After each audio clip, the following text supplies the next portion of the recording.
도둑같이 임합니다. 도둑은 우리에게 우리 집을 쳐들어오는 시간을 알려주지 않습니다. 도둑은 가장 안 왔으면 좋을 법한 시간에 들어옵니다. 그리고 가장 안심하고 있을 때, 그리고 가장 취약할 때 도둑은 도둑질을 하기 위해서 집을 침입합니다. 그게 바로 우리의 영적 생활에서 지금이 아닌가 싶습니다.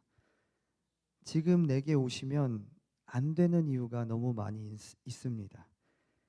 아직 내가 주님 앞에 회개하지 못했기 때문이고, 또 하나는 사랑하는 내 가족들이 아직 예수님을 모르기 때문입니다. 그래서 우리는 오늘 이 저녁 예배도 우리 주님을 갈망하면서 염치 없고 부족하지만 간절한 마음으로 주님을 구하며 나아가는 것입니다. 데살로니가전서 5장 그 다음 3절을 함께 읽도록 하겠습니다. 같이 읽겠습니다. 그들이 평안하다 안전하다 할 그때에 임신한 여자에게 해산의 고통이 이름과 같이 멸망이 갑자기 그들에게 이르리니 결코 피하지 못하리라. 아멘. 평안하고 안전하다라고 할 그때에 멸망이 갑자기 임하니 피하지 못한다고 말씀하십니다. 여기서 그들이라는 표현이 나오는데 그들은 누굴까요? 바로 하나님 앞에서 준비되지 못한 자들입니다. 그들은 그래서 지금 주님 앞에 살지 않고 있는 사람들입니다. 우리가 기억할 것은 무엇이냐면 지금입니다. 지금 주님 앞에 살고 있는 사람만이 주님의 신부입니다. 지금 살지 못하고 있는 사람들은 주님의 신부가 아닙니다. 그걸 어떻게 알 수 있을까요? 열 처녀의 비유를 통해서 우리는 깨달을 수가 있습니다. 혼인잔치에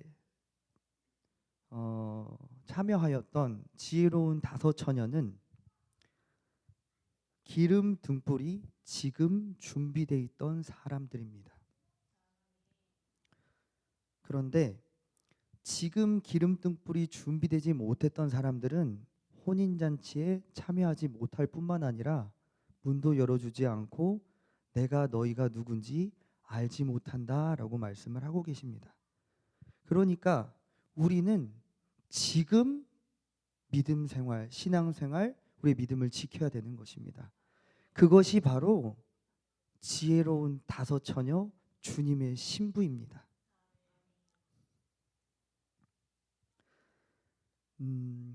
우리가 연약하여서 넘어질 수는 있습니다. 그런데 우리 하나님께서는 우리가 뒤로 물러나는 것을 기뻐하지 아니하십니다. 말세에 믿음을 지키지 못하고 뒤로 물러나게 되면 값을 치루어야 합니다. 그 값이 무엇이냐면 멸망입니다. 우리 히브리서 10장 37절부터 39절까지 함께 읽도록 하겠습니다. 같이 읽겠습니다. 시작. 잠깐 후면 오시리가 오시리니 지체하지 아니하시리라. 나의 의인은 믿음으로 말미암아 살리라. 또한 뒤로 물러가면 내 마음이 그를 기뻐하지 아니하리라 하셨느니라. 우리가 뒤로 물러가 멸망할 자가 아니요 오직 영혼을 구원함에 이르는 믿음을 가진 자니라. 아멘. 영혼을 구원함에 이르는 믿음은 물러서지 않는 믿음을 가진 자들입니다. 타협하고 합리화하고 또 부드러운 말에 우리는 쉽게 속지만 우리는 그런 말에 속아 넘어가지 않고 지금 주님 앞에서 믿음을 지켜야 합니다. 신부로서 지금 나의 삶을 주님 앞에 살아야 하는 것입니다. 지금을 주님 앞에 살아가는 자만이 기름등불이 준비된 지혜로운 다섯 처녀처럼 주님의 잔치에 참여할 것이기 때문입니다. 그래서 이곳에 모신 우리 모든 충성교회 성도님들께서는 항상 주님 앞에서 깨어 있고 주님 앞에 믿음을 지키는 지혜로운 다섯 처녀와 같은 자들이 되기를 예수님의 이름으로 축복합니다. 데살로니가전서 그다음 5장 4절을 함께 읽도록 하겠습니다. 같이 읽겠습니다. 시작. 형제들아 너희는 어둠에 있지 아니하매 그날이 도둑같이 너희에게 임하지 못하리니. 아멘. 지금 우리가 어둠 가운데 있다면 우리는 지혜롭지 못했던 어리석은 다섯 처녀와 같이 주님이 오셨을 때 주님을 맞이하지 못할 것입니다. 그러나 우리가 4절 말씀처럼 어둠에 있지 아니하매 빛 가운데 있음에 우리가 그날에 도둑같이 너에게 임하지 못하리니. 빛 가운데 있는 사람에게는 그날이 도둑같이 임하지 못합니다. 그래서 우리가 빛 가운데 있어야 하는 것입니다. 어둠 가운데 있는 자는 도둑같이 그날을 맞이할 것입니다. 지금 우리는 말세에 빛 가운데 있어야 할 이 이유를 깨닫고 반드시 주님의 빛 안에 거하기를 예수님의 이름으로 축복합니다. 밤과 어둠에 속한 자들은 자고 취합니다. 우리 데살로니가전서 5장 7절 말씀 함께 읽겠습니다. 시작. 자는 자들은 밤에 자고 취하는 자들은 밤에 취하되. 아멘. 우리 믿는 자들의 삶의 시간은 바로 아침과 낮입니다. 밤은 무슨 시간입니까? 잠을 자는 시간입니다. 근데 그때 깨어 있으면은 무엇 합니까? 바로 술 마시고 세상에 취하게 되어 있습니다. 밤에는 잠을 자야 하는 것입니다. 귀신과 어둠의 역사가 가장 활발한 시간이 언제냐면 바로 밤입니다. 그래서 우리는 건강한 크리스천의 삶을 살기 위해서 밤이 아니라 아침과 낮에 생활을 해야 하는 것입니다. 밤에는 자야 합니다. 죄 짓는 시간이 바로 밤이라는 것입니다. 우리의 삶을 돌아보기를 원합니다. 술은 언제 먹습니까? 사람들이 밤에 먹습니다. 그러면 음란한 짓들은 언제 합니까? 밤에 합니다. 그러면 이성을 놓고 나의 절제력도 모두 놔버리고 감정적이고 즉흥적으로 행동하는 그때가 언제입니까? 죄 짓는 바로 밤인 것입니다. 그래서 우리는 그 밤을 경계하고 조심해야 하는 것입니다. 밤에는 하나님께서 밤을 주신 이유는 우리의 영혼과 육이 쉬는 시간을 주시는 것입니다. 그때는 주님 안에서 잠을 자고 쉬어야 되는 시간입니다.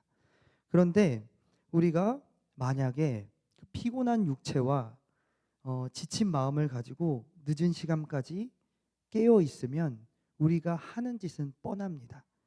우리의 육체의 즐거움을 채우려고 우리는 발버둥 칠 것입니다. 그래서 자극적인 드라마를 보고 또 자극적인 야식을 먹고 또 쇼핑을 또 막 하게 되는 것 같습니다. 그리고 음란한 짓과 또 술을 마시지 않습니까?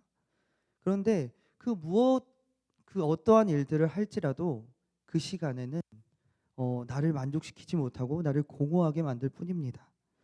그래서 우리는 어둠과 그 죄악 가운데서 우리를 지키기 위해서 어떻게 해야 됩니까? 밤에는 자는 것입니다. 영적으로 말씀드리는 게 아니고 육적으로도 말씀을 드린 것입니다. 밤에는 주무셔야 합니다. 밤늦게까지 깨어 있는 건 크리스천의 삶에 알맞지가 않습니다. 죄의 유혹과 절제력의 한계가 도달할 때이기 때문입니다. 그래서 우리는 말세에 삶의 거룩한 루틴을 만들어야 합니다. 왜입니까? 우리 4절 말씀을 한번 더 읽어볼까요? 형제들아 너희는 어둠에 있지 아니하매 그날이 도적 너희에게 임하지 못하리니.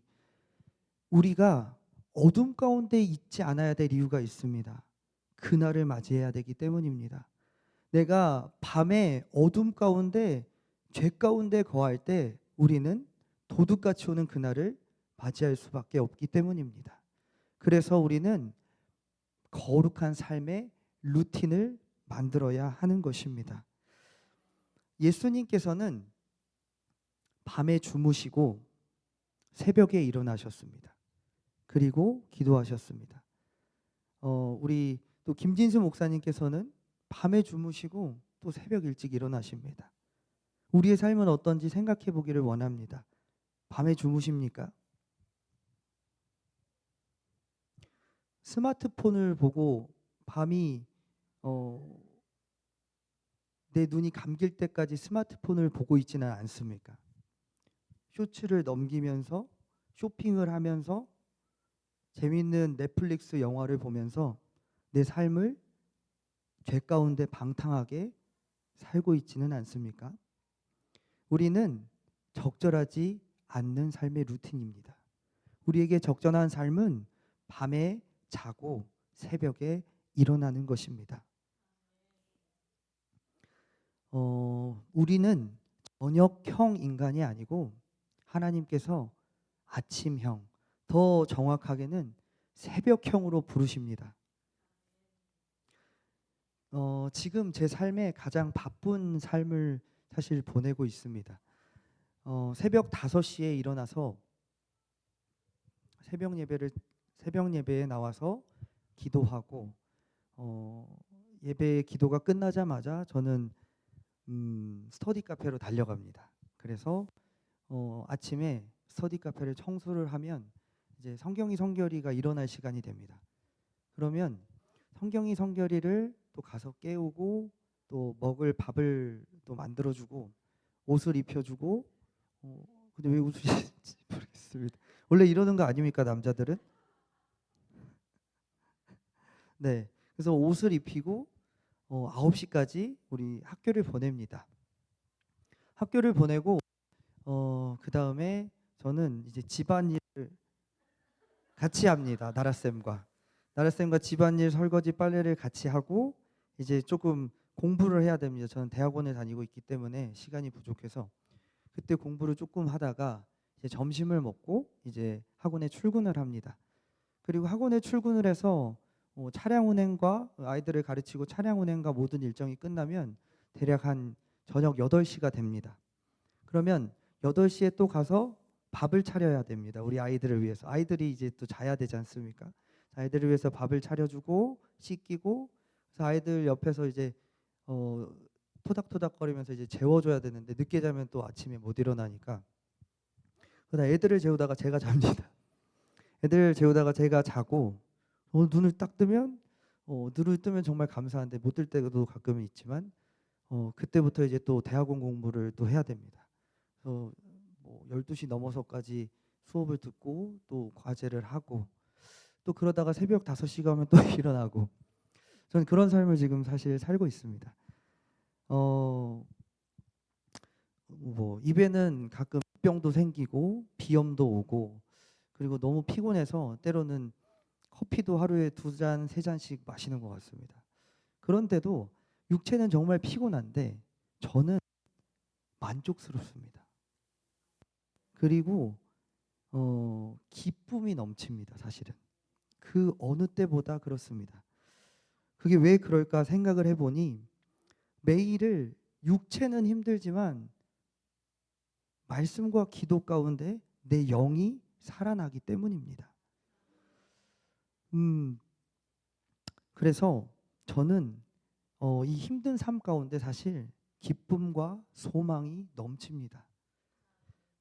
그 삶은 누구에게만 주어지냐면 그 기쁨의 영광은 누구에게만 주어지냐면 거룩한 삶의 루틴이 있는 사람들에게만 주어집니다.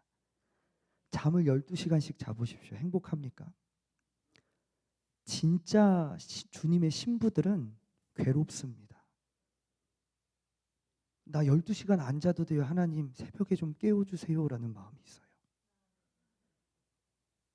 주님의 진짜 신부, 거룩한 삶의 루틴을 가진 자입니다. 그 루틴을 회복해야 됩니다. 우리가 주님 앞에서 우리의 삶의 그 루틴을 바꾸지 아니하면 내 삶은 바뀌지가 않습니다. 우리는 내 삶을 바꾸고 싶고 나의 어려움을 돌파하고 싶지만 우리의 삶을 바꿀 수 있는 힘이 바로 내 삶의 그 루틴을 바꾸는 것입니다. 거룩한 루틴이 없이는, 거룩한 우리의 삶의 그 시간이 없이는 우리는 주님을 뵐 수가 없습니다.